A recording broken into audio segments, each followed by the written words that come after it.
Doktor, gluten yemeyin, gluten zərərlidir deyirlər. Ümumiyyətlə gluten hamıya zərərlidirmi və kimlərə yemək olmaz? Gluten sağlam adamlara, bir şikayət, simptomatika verməyən insanlara elə bir zərərli deyil. Gluten əsasən dənli bitkilərin tərkibində, xüsusən də buğda, arpa, çovdar və yulafın tərkibində vardır. Düyüdə, qarğıdalıda yoxdur, qarabaşaqda, yəni qreçkada yoxdur. Bunlar rahatlıqla istifadə oluna bilər. Gluteni əsas kimlər yeməməlidir? Bir, glutenin toksik allerjik reaksiya verdiyi çölyak xəstəliyi dediyimiz gluten enteropatiyası olan xəstələr, bəli, bunlar qəti şəkildə ömrünün axırına kimi glutensiz diyet saxlamağa məcburdur. 2. Çölyak xəstəliyi olmayan, amma gluten intoleransı, gluten həssaslığı olan insanlar.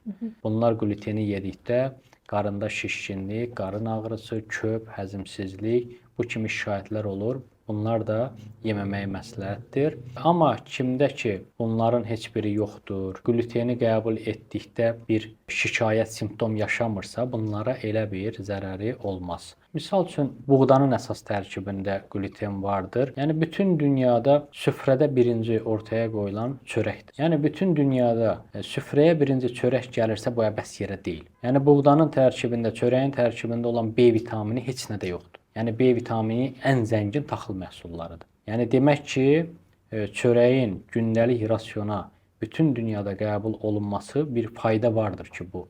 Yəni, belədir. Sadəcə düzgün texnologiya ilə çörəyin bişirilməsi şərtdir. İndi xüsusən şəhər yerlərində normadan artıq maya ilə çörəklər şişirdilir. Bunlar insanlara köp şişkinlik yaradır. Son dövrlər sübut olunmuşdur ki, qarında şişkinliyin, köpün əsas səbəblərindən biri müasir texnologiya ilə bişirilən çörəklərdir. Normadan artıq maya vurulan və s.